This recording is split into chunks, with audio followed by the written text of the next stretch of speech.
ഇലക്ഷനൊക്കെ കഴിഞ്ഞ് വേറെ രാഷ്ട്രീയമായിട്ട് ആർക്കൊന്നും പറയാനില്ല. പിന്നെ വിവാദം ഉണ്ടാക്കലാണ് പണി. ആരാവും ആരാവില്ല ആരാക്കണം എന്നൊക്കെ.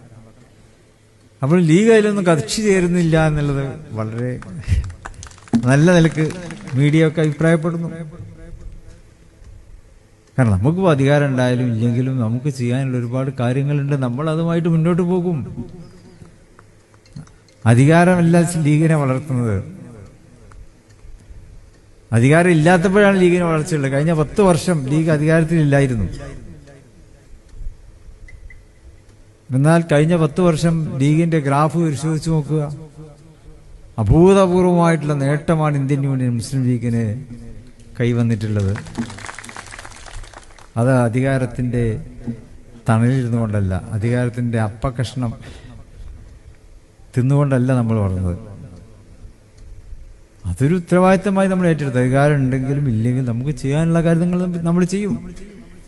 ദേശീയ രാഷ്ട്രീയ പാർട്ടിയെ സംബന്ധിച്ചിടത്തോളം നമ്മുടെ രാജ്യ തലസ്ഥാനത്ത് സ്വന്തമായിട്ടൊരു ഓഫീസ് ഉണ്ടാവുക എന്നുള്ളത്, ഒരു ആസ്ഥാനം ഉണ്ടാവുക എന്നുള്ളത് ഏതൊരു ദേശീയ പാർട്ടിയുടെയും സ്വപ്നമാണ്.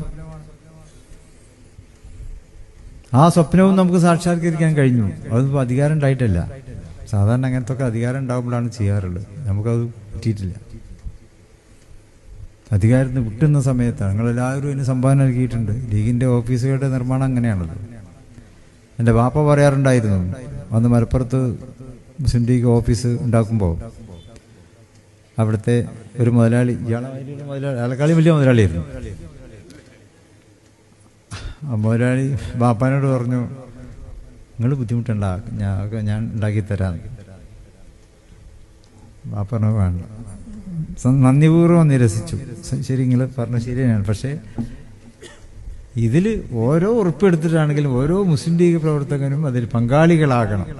അങ്ങനെ ഞങ്ങൾ ഓഫീസ് ഉണ്ടാക്കിയാൽ മതി. അതാണ് ലീഗിന്റെ ഇത്.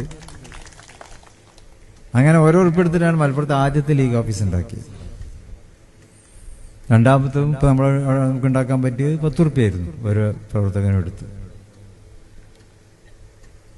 മുസ്ലിം ലീഗ് സ്റ്റേറ്റ് കമ്മിറ്റി ഓഫീസ് അങ്ങനെ തന്നെ എടുക്കാറുള്ളത്. സാധാരണക്കാരുടെ ഓരോ പ്രവർത്തകന്റെയും അവനാൽ കഴിയുന്നത് സ്വരൂപിച്ചുകൊണ്ടാണ്. അപ്പോൾ അതുപോലെ തന്നെ ഇപ്പം നമ്മുടെ ദേശീയ ആസ്ഥാനം ഖായിദ മില്ലത്ത് സെന്റർ QMC ഇന്ന് ഡൽഹിയിലൊരു വലിയ അഡ്രസ്സായി അത് മാറിയിരിക്കുന്നു.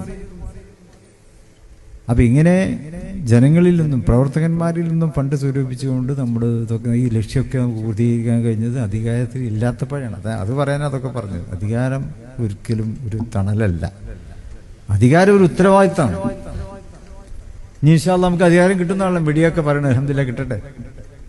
നമുക്ക് ആ ഉത്തരവാദിത്തങ്ങൾ എങ്ങനെ നിർവഹിക്കണം എന്ന് ഇൻഷാ അല്ലാഹ് കേരളത്തിൽ നമുക്ക് നല്ലൊരു മാതൃകയായിട്ട് തന്നെ നമുക്ക് അധികാരത്തിൽ നിലനിർത്തണം, അധികാരത്തിൽ തുടരണം. ഇൻഷാ അല്ലാഹ് നിങ്ങളുടെയൊക്കെ പ്രാർത്ഥനകൾ ഉണ്ടാകണം എന്നാണ് എനിക്ക് പറയാനുള്ളത്.